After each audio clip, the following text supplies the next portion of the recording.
Willow creek के बीचों बीच एक पुराना विक्टोरियन घर था, जिसके बारे में कई कहानियां प्रचलित थीं। लोगों का कहना था कि उस घर की अटारी में एक गुड़िया थी जो रात में रोती थी। कुछ इसे अफवाह मानते तो कुछ ने दावा किया था कि उन्होंने सच में अटारी से सिसकियों की आवाजें सुनी हैं। 12 साल की एलेनोर हाल ही में अपने परिवार के साथ इस घर में रहने आई थी। ये घर उन्हें उनके किसी दूर के रिश्तेदार से मिला था। एलेनोर को रहस्यमयी चीजों में बहुत दिलचस्पी थी। जब उसने पड़ोसियों से इस घर और उस रोने वाली गुड़िया की कहानियां सुनी तो उसने सच का पता लगाने की ठान ली। एक दिन एलेनोर अटारी की ओर गई।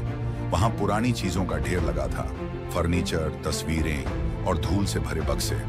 लेकिन उसके बीच उसकी नजर एक गुड़िया पर पड़ी। गुड़िया एक छोटी सी झूलती कुर्सी पर बैठी थी। उसका चेहरा चीनी मिट्टी का था, लेकिन थोड़ी जगह से दरका हुआ।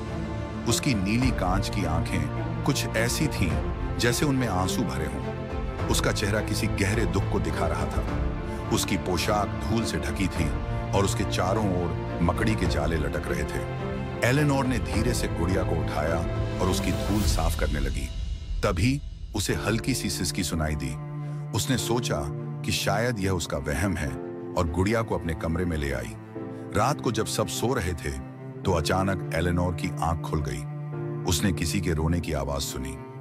पहले वह आवाज धीमी थी, लेकिन धीरे धीरे तेज होने लगी। उसकी नजर मेज पर पड़ी जहां गुड़िया रखी थी। उसने देखा कि गुड़िया की कांच की आंखों से आंसू बह रहे थे।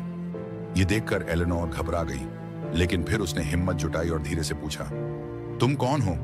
गुड़िया ने कोई जवाब नहीं दिया, लेकिन अचानक एलेनोर के दिमाग में एक आवाज गूंजी। मेरा नाम लीला है, आवाज ने कहा।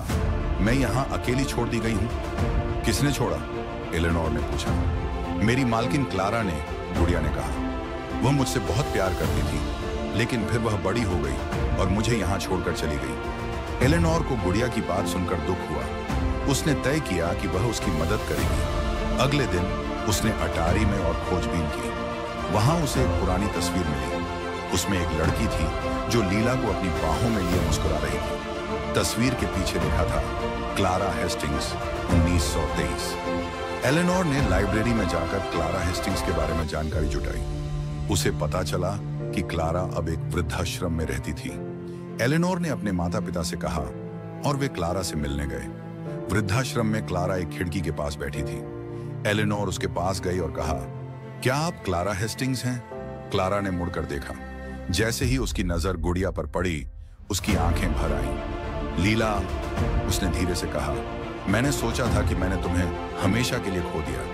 क्लारा ने गुड़िया को अपने पास खींच लिया। मैं तुम्हें कभी छोड़ना नहीं चाहती थी, मुझे माफ कर दो। जैसे ही क्लारा ने लीला को गले लगाया, गुड़िया का उदास चेहरा बदल गया। उसकी आंखों के आंसू सूख गए और उसकी शक्ल पर शांति आ गई। एलेनोर ने यह देखकर राहत की सांस ली। उसने लीला और क्लारा को दोबारा मिलाकर उन्हें खुशी दी थी। लेकिन अटारी में ऐसी और भी गुड़ियां थीं जो अपनी कहानियों के साथ किसी के मिलने का इंतजार कर रही थी।